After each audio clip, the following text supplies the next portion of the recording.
Good morning, students. Welcome back to the new session of learning with me, your Neha ma'am.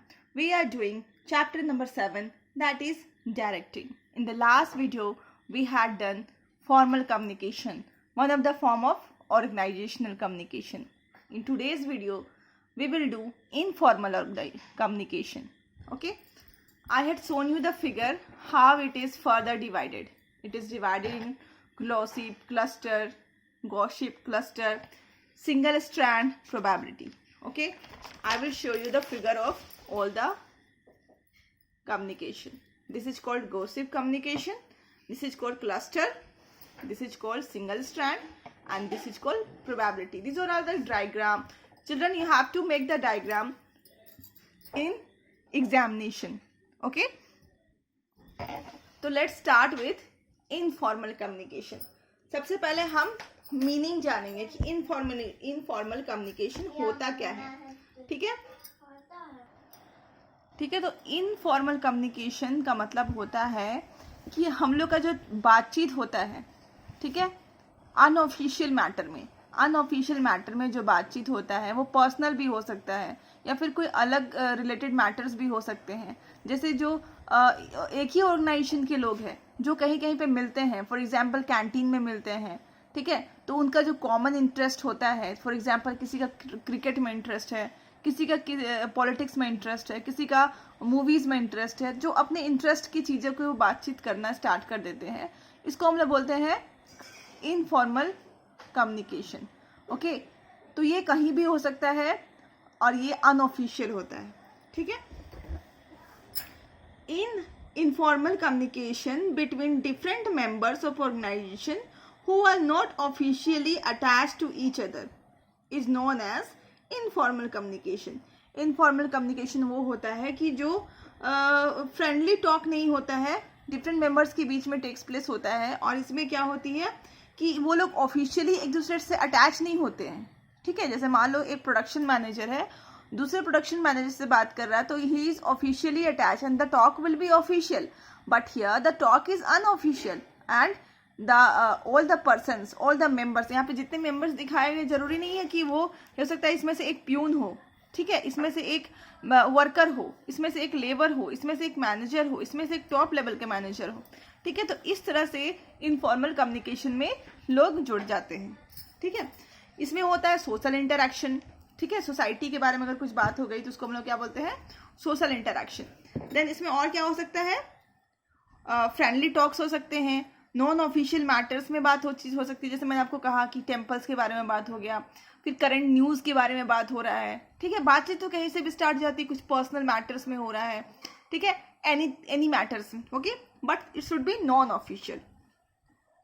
There is no fix direction the path for the flow of informal information under informal communication. ठीक है, ऐसा नहीं है कि कहीं से ये flow होता है, मतलब ना ही इसमें कोई सुपीरियर है ना ही कोई सबऑर्डिनेट है आपके, इसमें लोग just like they are friends. You know, friends में कोई सुपीरियर सबऑर्डिनेट्स होता नहीं है, कहीं भी कोई भी बातचीत स्टार्ट कर सकता है और एंड भी कर सकते हैं.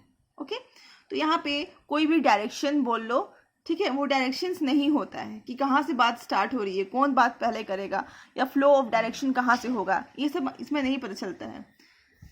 The information moves in a very vague, confusing and zigzag manner. Information हमेशा बहुत ही वैग, मतलब नॉट क्लियर होता है, क्लियर नहीं होता है, और कंफ्यूजिंग रहता है और जिगजैग मैनर में आगे बढ़ता है. This is why the network of informal communication is known as grapevine. इसीलिए ग्रेप वाइन मतलब होता है, आप कभी भी अंगूर देखे होंगे, अंगूर का पूरा लच्छा उठा के देख लो, कहाँ से उसी को बोलते हैं ग्रेप वाइन कम्युनिकेशन. इसका दूसरा नाम ग्रेप वाइन कम्युनिकेशन भी है. ओके, तो यहाँ पे कहीं से भी इंफॉर्मेशन कहीं भी पास हो सकता है. ठीक है, लाइक ग्रेप वाइन.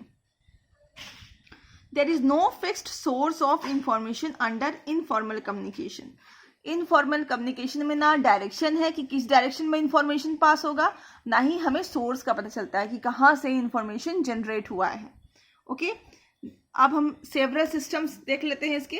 पहला सिस्टम है gossip, second cluster, third single strand and fourth is probability. ठीक है, गॉसिप में तो आप समझ ही रहे हो, ठीक है, कि हम लोग भी अक्सर गॉसिप करते हैं. इसमें क्या है, एक पर्सन बीच में बैठ जाता है और अपनी सारी इंफॉर्मेशन और सारी बातें जो सारे मेंबर्स को बताता है. Okay, this in this pattern it is. ठीक है, इसमें क्या है, वन पर्सन टेल्स मैनी, ये मैनी है, एक पर्सन बैठा हुआ है बीच में, ये बहुत सारे लोग हैं और वो अपना कोई भी इंफॉर्मेशन है वो अपना इंफॉर्मेशन इस सोशल ग्रुप में सारे से शेयर कर रहा है. This is called gossip. Okay, then cluster. Under this pattern और method the information is shared between two person who trust each other. Okay, then one of the persons from that group passes the information to the member of other group, and one information from the other group may pass it to the another. So under cluster method, one person tells the information to selected other person. देखो इसमें होता क्या है कि दो लोगों के बीच में इंफॉर्मेशन पास होता है. ठीक है, दो, जैसे 4 क्या है, किसको किसको इन्फॉर्मेशन दे रहा है, 5 को एंड 6 को. तो इन दोनों को क्या करता है, ट्रस्ट करता है, मतलब इन दोनों पे विश्वास करता है, इसीलिए इन दोनों को अपना कुछ पर्सनल इन्फॉर्मेशन पास करता है. ठीक है, फिर देखो कि ये विश्वास करता है इसको.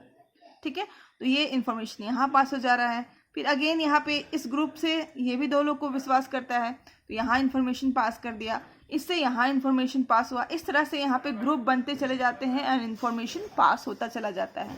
और एक देखोगे कि लास्ट में एक क्लस्टर के रूप ले लेता है ये. ठीक है, this is called cluster system of informal communication. Then next is single strand. Single strand मतलब देख लो, एक सिंगल पर्सन है, वो क्या कर रहा है, हर एक इंडिविजुअल को कम्युनिकेशन सीक्वेंस में बांट रहा है. This is a single person and ये कम्युनिकेशन इसको दिया, इसने इसको दिया, इसने इसको दिया, इसने इसको दिया, इसने इसको दिया एंड इसने इसको दिया. ठीक है, each individual is passing the same information to another individual. Okay, this is called, और सीक्वेंस में पास हो रहा है. So this is called single strand. Okay, then fourth is probability. ठीक है, प्रोबेबिलिटी में हम, प्रोबेबिलिटी मतलब वर्ड्स तो आप समझ ही रहे हैं. ठीक है, चांसेस. ठीक है, तो यहाँ पे प्रोबेबिलिटी में क्या होता है, कम्युनिकेशन रैंडमली पास हो जाता है. मतलब इसने सोचा नहीं था कि इसको इंफॉर्मेशन मिलेगा, बट इसने दे दिया. ठीक है, पहले तो इसने इसको दिया, फिर इसने इसको दिया, फिर इसने इसको दिया, फिर इसने इसको दिया, फिर इसको दिया. इसका जो फिगर है वो कैसे भी आप बना सकते हो, कैसे भी पास कर सकते हो. स्टार बन गया, ऐसे भी बना सकते हो, कैसे भी बन सकता है. जिससे प्रोबेबिलिटी रैंडम वे में पास हो रहा है इंफॉर्मेशन. ओके, तो this is last form of probability. अब इसका एडवांटेज देख लेते हैं. एडवांटेज क्या है, पहला एडवांटेज है कि फ्रेंड रिलेशनशिप बन जाता है and they get social satisfaction मिलता है उन लोगों को. क्या है पहला एडवांटेज, उनका फ्रेंड रिलेशनशिप बन जाता है और इस तरह से उनका जो एक नीड है सोशल सेटिस्फैक्शन का वो पूरा हो जाता है. ठीक है, और यहाँ पे दूसरा एडवांटेज इसका ये है कि इनफॉर्मल कम्युनिकेशन में ऐसे इंफॉर्मेशन को हम लोग डिस्कस कर सकते हैं या फिर ऐसा मैटर्स भी डिस्कस कर सकते हैं जो कि हम लोग ऑफिशियल वे में नहीं डिस्कस कर सकते हैं. ओके, तो through informal communication the matter can be discussed which cannot be discussed through official channel. ऐसे मैटर भी हम डिस्कस कर लेते हैं जो कि हम ऑफिशियल चैनल के थ्रू नहीं डिस्कस कर सकते हैं. Okay, it provides information to all the members cutting across the official channels. ठीक है, जैसे ऑफिशियल वे में हम मान लो प्रोडक्शन मैनेजर है तो प्रोडक्शन मैनेजर से सही बात करेंगे, बट इन दिस वे हम लोग क्या करते हैं कि वैसे लोगों से भी बात करते हैं जो कि लेबर है. ठीक है, या तो फिर वो बहुत ही लोअर रैंक में है, उससे उनसे भी बात कर सकते हैं. तो इन्फॉर्मेशन सबको मिलता है इरिस्पेक्टिव टू देयर स्टेटस. इसका बेनिफिट्स, ये तो बेनिफिट्स था किसको, employees point of view. Employees को क्या क्या बेनिफिट मिलता है, पहले तो एम्प्लॉइज फ्रेंड रिलेशन बना लेते हैं, देन सोशल सेटिस्फैक्शन मिल जाता है उनको. देन नेक्स्ट है कि ऐसे मैटर को डिस्कस कर लेते हैं जो ऑफिशियल नहीं कर सकते हैं. देन है कि सारे मेंबर्स में डिस्कस करते हैं irrespective of their status. Status को देख के ही नहीं, बिना स्टेटस को देख के भी सारे मैटर डिस्कस कर लेते हैं. अब मैनेजमेंट पॉइंट ऑफ व्यू से क्या हमारा ये है, क्या बेनिफिट है, पहला बेनिफिट है the manager can fill up communication gap if there is any through informal communication. जो मैनेजर जो है वो इनफॉर्मल कम्युनिकेशन को यूज करके कम्युनिकेशन गैप समझते हो, जिससे दो पर्सन में बातचीत नहीं हो रही है, कोई प्रॉब्लम हो गया है, तो कम्युनिकेशन गैप को क्या कर सकते हैं, फुलफिल कर सकते हैं। Okay, informal communication travels very fast, so urgent matter can be communicated informally। ठीक है, इनफॉर्मल कम्युनिकेशन बहुत जल्दी से पास हो जाता है। ठीक है, आप ही अब देखो एक व्हाट्सएप ग्रुप में एक मैसेज, आप एक मैसेज एक साथ कितने सारे को मैसेज कर सकते हो। ओके, मैक्सिमम बहुत लोगों को मैसेज कर सकते हो, 1 मिनट में 50 लोगों को मैसेज कर सकते हो, बट ऑफिशियली ऐसा हो सकता है, नहीं हो सकता है। ठीक है, तो ये जो इनफॉर्मल कम्युनिकेशन बहुत जल्दी ट्रैवल कर सकते होता है, तो अर्जेंट मैटर को हम लोग इनफॉर्मल कम्युनिकेशन के थ्रू डिस्कस कर सकते हैं। The manager can get true and accurate response of subordinates on various policies matter. आप देखो कि जब भी लोग कैंटीन में बैठते हैं या फिर आउटसाइड द ऑर्गेनाइजेशंस बैठते हैं, तब वो लोग क्या करते हैं, किसी न किसी पॉलिसीज के बारे में डिस्कस करते हैं जो कि उनकी ऑर्गेनाइजेशन में अभी अभी लागू हुआ है। ठीक है, या तो फिर आप ही देखो, आप कभी गैस सिलेंडर लेने गए हो, उस लाइन में खड़े हो, देखना लोग है ना हमेशा सरकार की बारे में बात करेंगे कि सरकार को ये मुद्दा उठाना चाहिए था, यहाँ पे वर्क नहीं हो रहा है, यहाँ पे होना चाहिए था।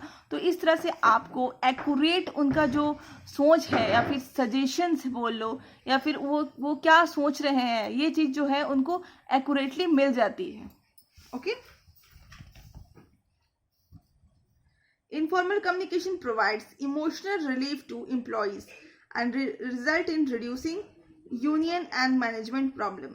ठीक है, इनफॉर्मल कम्युनिकेशन क्या करती है कि वहाँ पे इमोशनल रिलीफ प्रोवाइड करती है, किसको, एम्प्लॉयज़ को, जिससे क्या हो जाता है कि वो लोग वापस से यूनियन उनका हो जाता है, मतलब वो लोग यूनाइट हो जाते हैं। तो जो वेरियस प्रॉब्लम्स ऑकर हो सकती है like strike and all, it can be avoided through informal communication.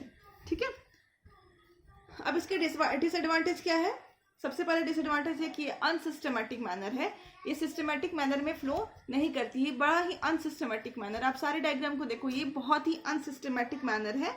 और इसमें क्या होता है कि कभी कभी रॉन्ग वे में भी इंफॉर्मेशन फ्लो कर जाता है।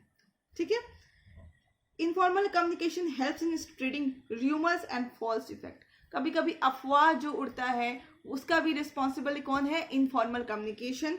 या फिर कुछ गलत फैक्ट जो होते हैं, फॉल्स फैक्ट्स जो होते हैं, उनका भी इधर से उधर चले जाना, उसका भी क्या है, मान लो कोई ऑफिशियल मैटर है और वो लीक नहीं होना चाहिए, तो वो भी कभी कभी क्या हो जाता है, इनफॉर्मल कम्युनिकेशन के थ्रू लीक हो जाता है।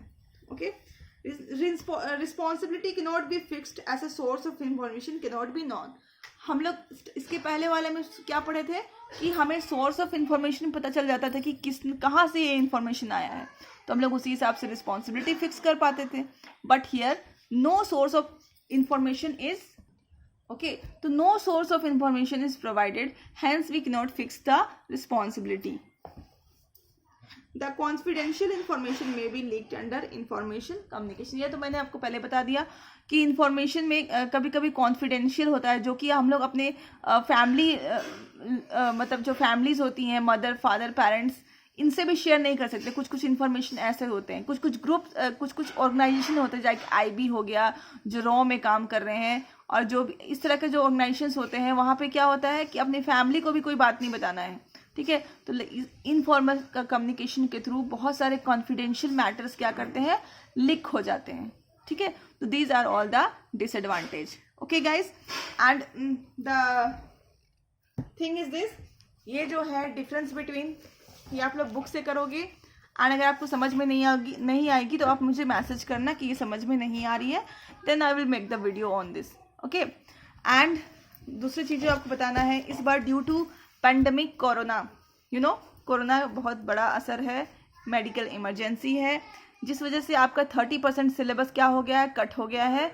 तो इस चैप्टर से आपको ये barriers of to effective communication नहीं पढ़ना है स्टूडेंट्स।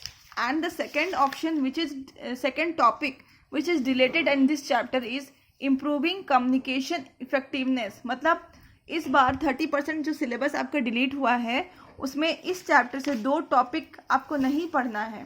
पहला है बैरियर टू इफेक्टिव कम्युनिकेशन और दूसरा है इम्प्रूविंग कम्युनिकेशन इफेक्टिवनेस। ये दोनों को मैं इसका वीडियो नहीं बना रही हूँ, ठीक है।